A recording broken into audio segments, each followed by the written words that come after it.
just want to say thank you guys for the lovely comments on my last video.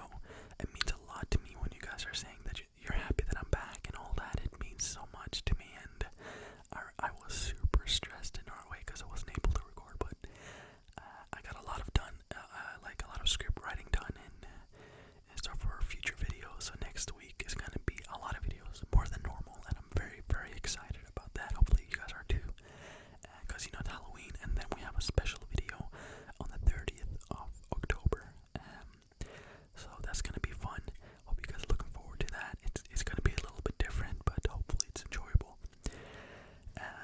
So yeah, I just want to say thank you guys, and thank you to the people that reach out to me, if it's on email or in Snapchat. It means a lot to me. Thank you. You guys are very kind people, and I hope that you know that I appreciate it a lot. I mean, a lot. So, and then I never call you guys like I don't like when YouTubers call my subscribers, my whatever. I'll call you guys my friends. Okay, you guys are my friends, and hopefully you know that I am your friend too. So if you ever want to talk to me, then my contact information is in the description of this video. I'm sorry if you can hear that. It's my phone charging, and I have a very bad charger. So I have to move it all the time. You know, when you get like a bad charger, you have to like constantly move it to actually charging. But okay. So yeah, without any further ado, let's get right into this video. And this is actually just gonna be one story, but it's pretty long.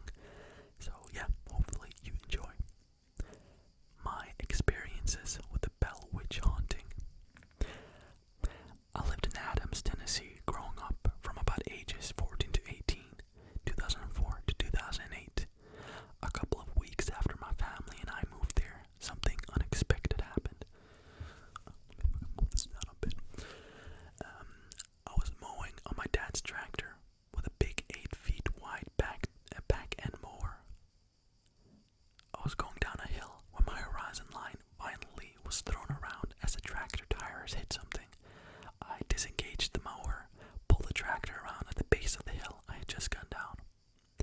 My blood went cold as I looked up through the swathe I had just cut, like a buzzer going down the middle of someone's head, making a lane in the grass. In that lane were 4 Native American burial graves. My parents started reaching out to anyone who might be able to help us identify the graves. Historians, accredited people, etc. Those people unanimously agreed that these 4 graves were from the Trail of Tears. They corroborated this from what I remember because of how the graves were laid. Very, very shallow, with a giant slab of stone where a gravestone would be. The fact that they were interned on a hillside to keep the water from sinking in and raising the bodies since they had to bury them so quickly, and many other reasons. I consider myself a very logically driven, rationally minded person. Basically, I let my empirical senses try to explain something before I'll open myself up to other possibilities. Yet, there were things that happened to me and my whole family that we weren't able to rationalize with a scientific mindset or anything logical.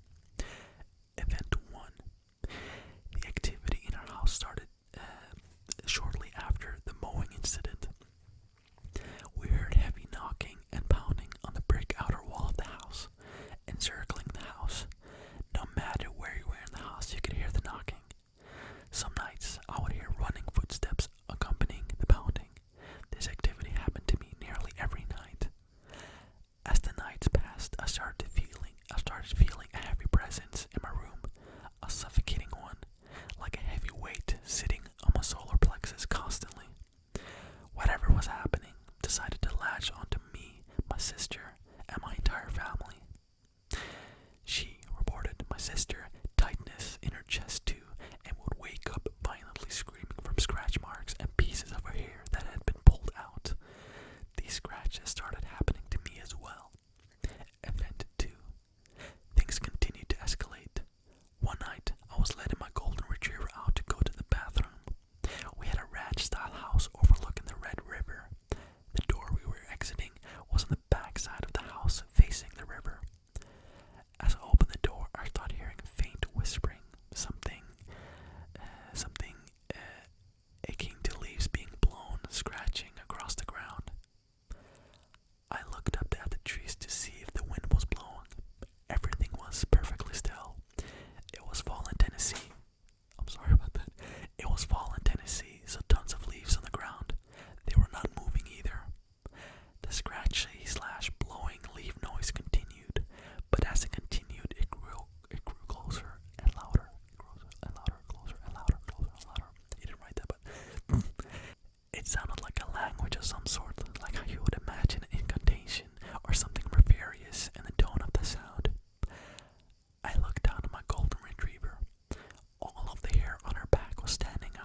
Voices were now coming from directly in front of me. I could hear them as if someone was standing there a foot or two away. I grabbed my dog midair and pulled her quickly inside, slammed the door, and threw the deadbolt into place. The door and the frame shook violently as a vicious pounding started hammering on the threshold. I ran with my dog to the center of the house, flipping on every light along the way. We sat there alone all night until the sun came up. My parents were out of town supporting my sister in the competition. Ginger, my golden retriever, laid across my lap the entire night, pressing into me while she whimpered for hours. All I could do was pet her and try to calm her down, which was also helping me to calm down. This was impossible though. The entire night until sunrise, the back door was thumping. Event 3. It happened when I was coming home from football practice. I had all my gear in a gym bag over my left shoulder. Now this is important because of how I entered the house.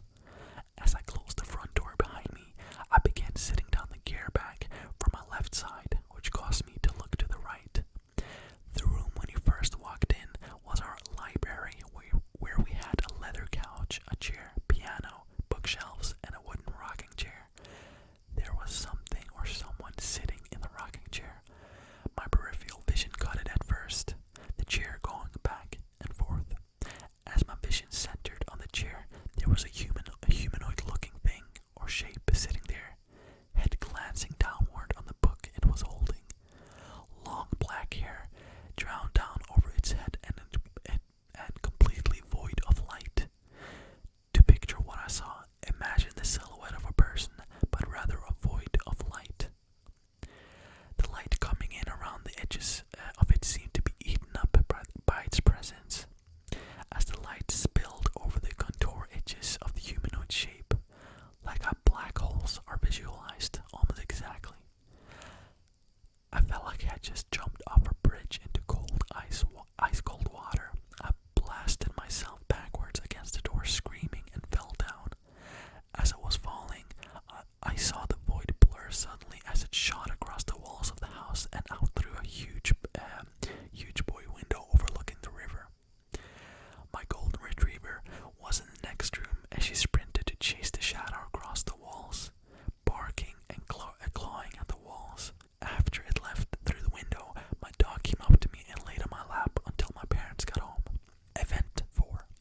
I was fishing with my cousin Jack on the river by our house. We were right on the bend of a river, so the moon would be shining on both sides of the river, raising out at two lines like a 90-degree angle from the house. Super beautiful when you weren't on edge. The reason I bring this up, there was a lot of light on the river that evening. Jack was about 10 or so at the time. He reaches up and taps me. Does that lady need help? I looked to where he was pointing, and there was a pale woman dressed in all white clothing going back and forth, picking up stones just to the left of us across the river.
hundreds of years ago, then dance on the stone saying, I don't believe in the Bell Witch. I got them to promise that they wouldn't do that while we went. Of course, the moment we get there, one guy who doubted the legends in a massive way jumps onto the stone marker and starts screaming, I don't believe in the Bell Witch, as loud as he could. I got so upset at him. I'm the only one that knows the way back, so I said, come on guys, we're leaving. In this area, it's known as the Tennessee River Valley, so there's tons of long water, etc. around these tobacco fields.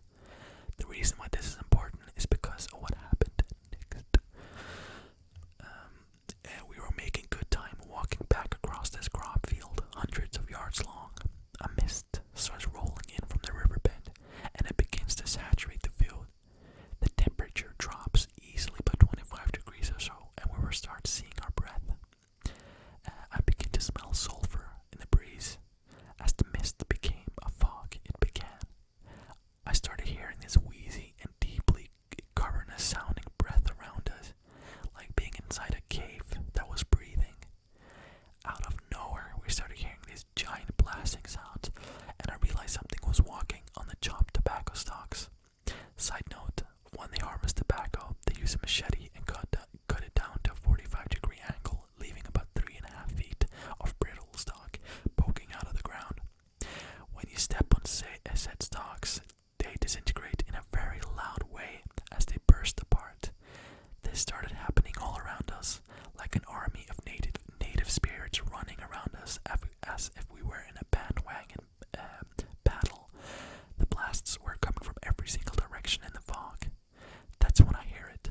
That deep, cavernous noise turns into this giant sniffing sound, like some Lovecraftian beast smelling its prey just out of eyesight. At this point, I yell run in pure panic mode. We take off across the field, trying not to trip and be skewered on the stalks. They dry out and get really sharp when they harvest them. Also, Robertson County is the world's largest producer of tobacco per square mile, so these fields are everywhere. Fun fact. As we are exiting the field and our feet hit the gravel road, the lower sandy part of my back suddenly explodes in agony. I look down and there's a massive rock laying at my feet, and I realized that I had just been assaulted. By the time I got to my house and examined my back in a mirror, the bruise was about the size of a basketball and was already turning black. Event 8. Woke up outside about 3 in the morning. I was laying next to the 4 graves on the property. The night was awfully cold, but I woke up soaked in sweat. We lived there for so long that I have so many events to share, process, and willing to have discussions about my time here with you all. It's really hard for me to talk about this stuff without re-traumatizing myself, but my friends and family are encouraging me to share my experiences with like-minded people so I can try to find some peace surrounding my trauma. So, that was that story. That was extremely long, but very interesting. I'm sorry about